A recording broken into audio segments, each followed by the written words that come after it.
O Brasil tem 100 milhões de pessoas, quase metade da população do país, sem saneamento adequado, e isso acontece por um motivo. Vamos conversar ao longo desse vídeo.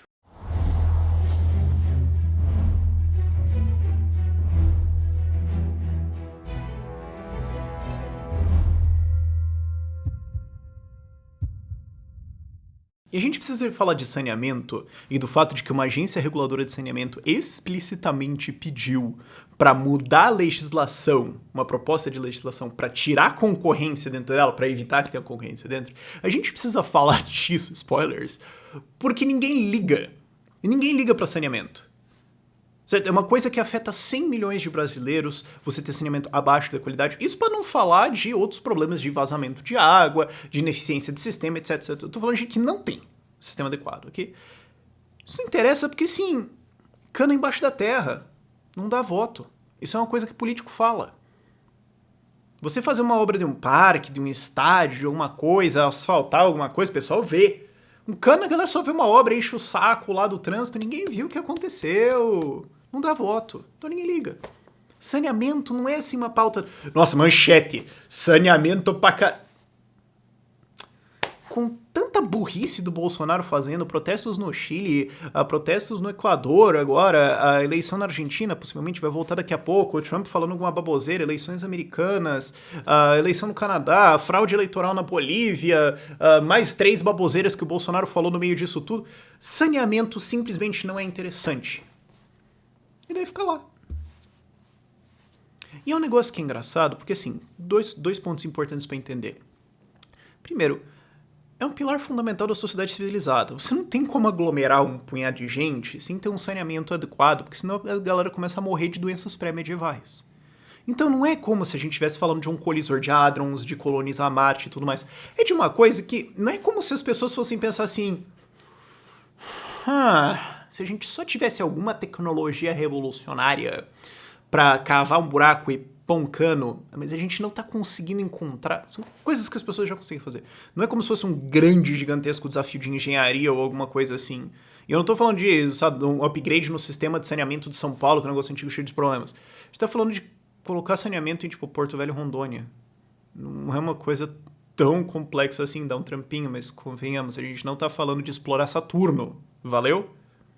Segundo, é um investimento muito atrativo para vários tipos de fundos. É o que é chamado de um investimento defensivo. Isso atrai muito investimento.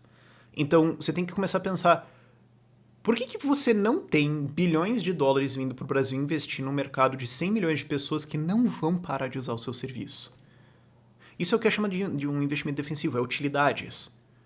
Energia, eu ia falar solar, energia elétrica, farmácias. Certo? Você pode vir a crise que vai vir, tanto faz. Você não vai cortar o remédio da sua filha que precisa daquele negócio para não infartar. Você não vai fazer isso.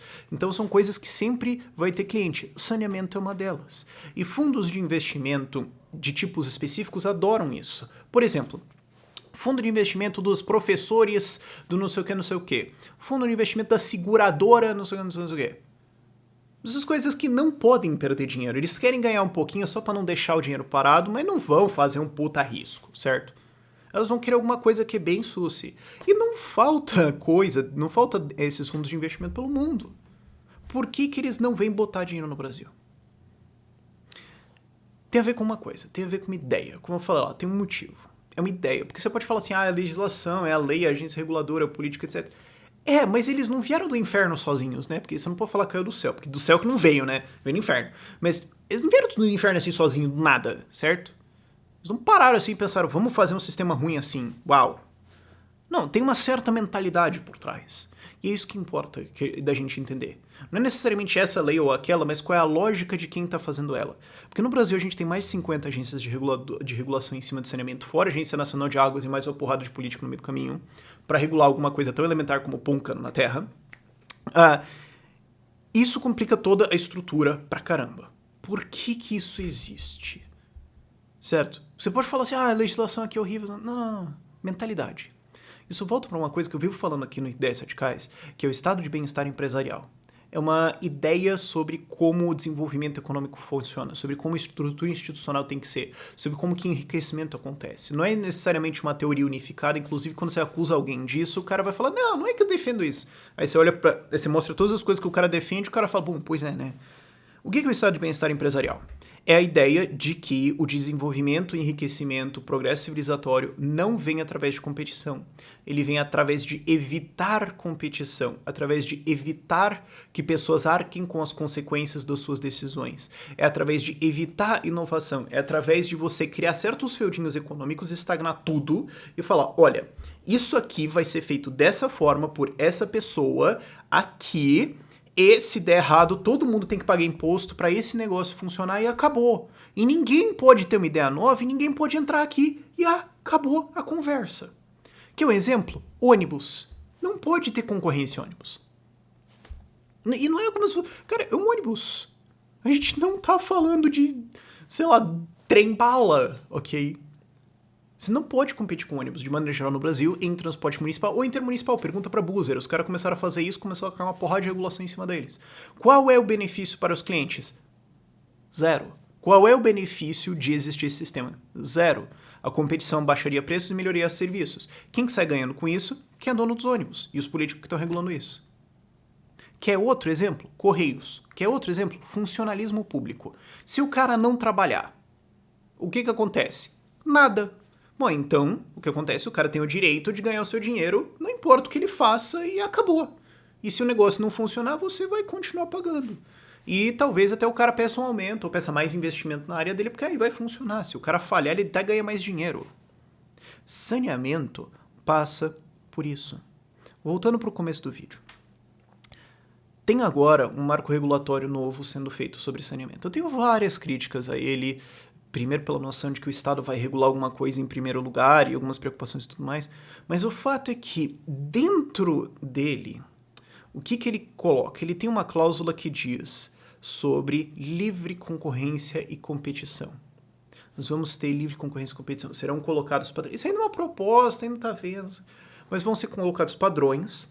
Se uma empresa atender esses padrões, ela pode operar. E aí vai ter competição nesse sistema. Mas é muito difícil ter competição em saneamento. Mas de fato é um pouco complicado, especialmente quando você trava todo o desenvolvimento institucional e tecnológico disso de uma forma só, proíbe qualquer outro desenvolvimento e depois fala, tá vendo? Ninguém teve uma ideia nova. Vamos esquecer o fato que isso é legal, mas ninguém inovou nisso. Ok? É um pouco difícil competir nisso, mas o fato é que é possível. E dentro da lei lá tinha isso. E agora está na fase de mandar emendas, vamos ouvir. Várias agências de regulação, várias entidades, várias empresas, um monte de gente manda propostas, todo mundo pode mandar uma, até onde eu entendi. E uma agência de regulação mandou uma proposta pedindo para retirar essa cláusula de competição de dentro do marco. Não pode ter competição, não. Livre competição e competitividade, não, tem que tirar isso aqui. E a justificativa para retirar a competição é a coisa mais massa. É raro você ver tanta sinceridade, tanta honestidade vindo de uma agência de regulação, de um organismo político. Eu vou colocar aqui na tela, tá? Para quem quer ver, tá aí a justificativa em texto. Se você quiser ler ela e tudo mais, boa sorte. Ela tá bem mal escrita, inclusive. Mas o resumo da justificativa é que se tiver competição, a agência perde o poder de escolher quem entra. É isso. Tipo, não, se tiver livre competição, aí eu vou ser obrigado a deixar entrar quem atende os parâmetros. E aí vai entrar o pessoal e fazer saneamento. E eu não vou mais poder dizer não. Então aí não dá, pô.